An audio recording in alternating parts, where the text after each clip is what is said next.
Today I'm going to make some venison pasties, and for this I have some diced shin. This shin is from a Sika. It's about a pound of meat. I've also got some venison stock, some onions, some carrots, and I have some smoked pancetta. Now the first thing I'm going to do is I have a bag here with some plain flour in it. So I'm going to take some of this diced shin, I'm going to place it in the bag, and I'm going to coat the shin with the flour. Just half of this. It's really good to use the bag because you use little flour and you get great distribution of the meat. Now I'm going to leave that because that's the last thing I'm going to fry. The first thing I'm going to fry is the pancetta. So to start off, I'm going to put some olive oil in the pan, just a small amount, and some butter. This will help caramelize the meat. I'm also going to get the fat rendered down from the smoked pancetta.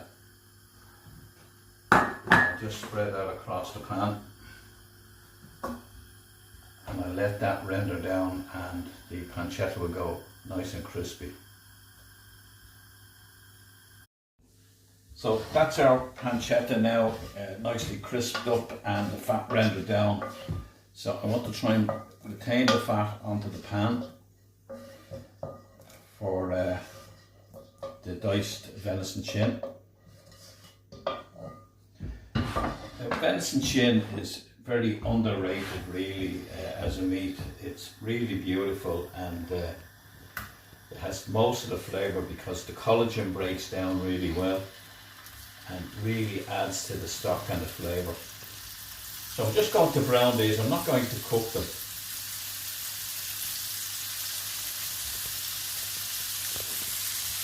I just want to seal the meat.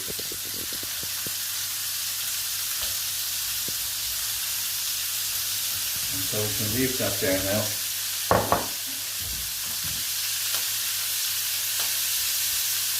The last thing I'll do is I'll be frying the venison with the flour on it because I just want to fry everything up first, and I'll be using the floured venison because it will help thicken the stock during the cooking process.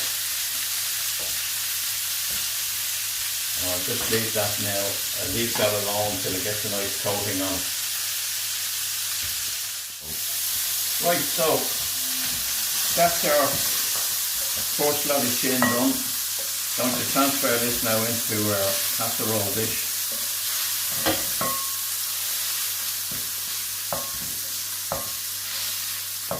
And the next thing to cook then will be to get a coating. I want to get a glaze on the onions. I just like the onions to have a glaze on them. I'll just give those a few minutes on the pan. Just won't give them long. Don't need long really.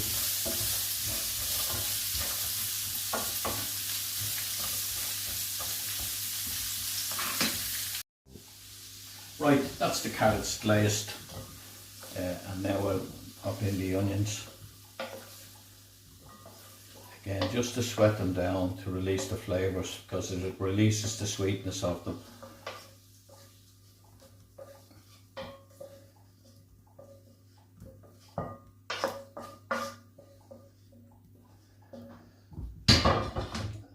So that's it, onions onto the pan. I'll put this on low and I'll just sweat them down gently over a few minutes. So our onions are sweated down now, so we'll remove these. So we're nearly at the end of the process now, or at least at the end of the beginning.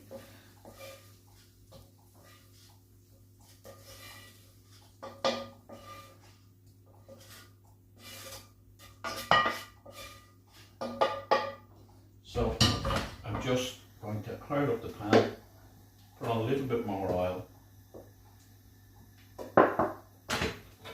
and now I'm going to pop in my floured pieces of shin.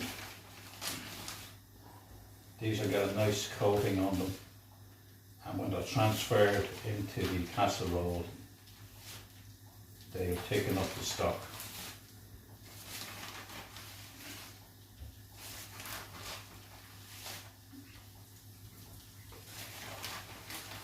That's it. Right, as you can see, that's caramelised up nicely. I'm going to put it into my my casserole.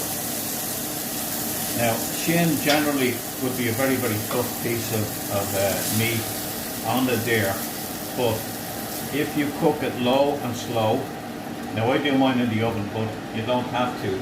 You can do it in a slow cooker if you like. I do mine for about 3.5 hours at 140 degrees centigrade.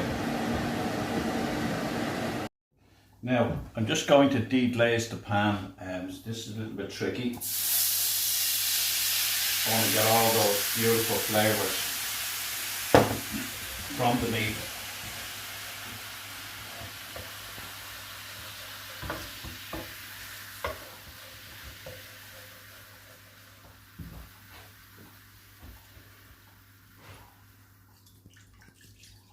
Now you can use port or a red wine to deglaze your pan also. So I'm just going to add a couple of things to this just to add a bit of colour and to add a bit of flavour. So I've got some light soy sauce.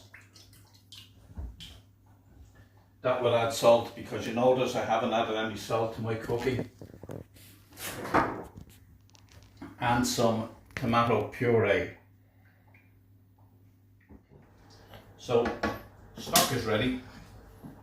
Just pour the stock over the meat. And so that we don't lose any liquid through evaporation. I'm just going to cover the casserole dish with some tin foil. And then I'll just pop it into the oven.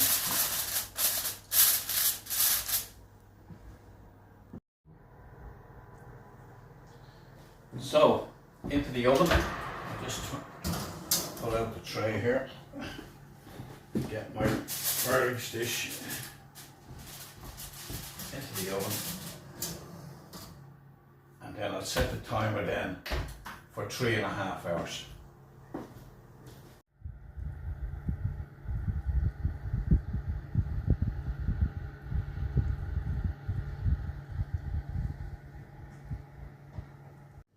So 3.5 hours in the oven. I'm just going to take it out now, and I'm going to let it cool here. And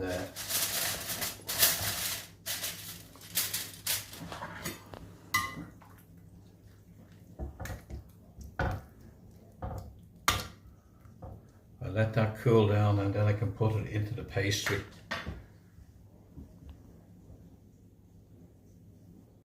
So here we are now, and I have some shop bought puff pastry.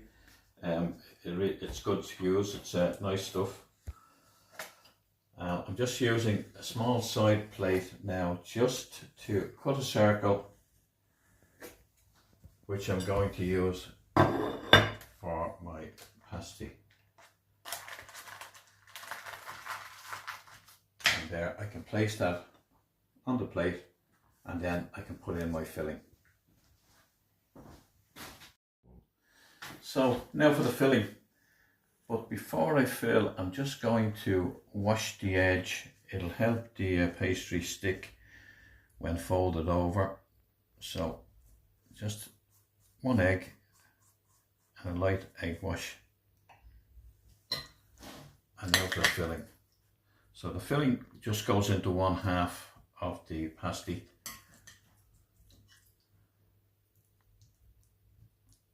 Try and get as much in as you can, but you've just got to be careful, because it could try and burst out of the pastry if you put too much in. So I'll just do a small bit more, and now I'm going to fold over the pastry.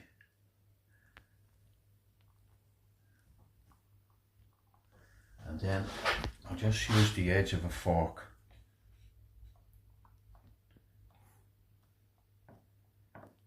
just to close off or crimp off the edges.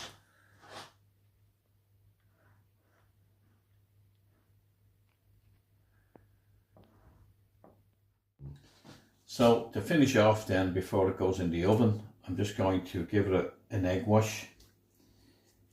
This will bring out the colour and give it a nice glaze.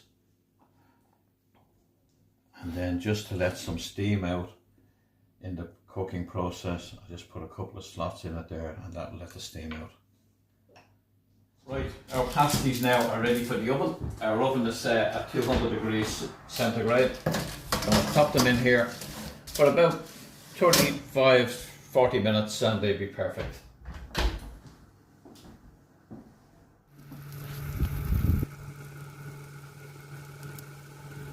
Right, these are ready now, so I'm just going to take them out of the oven.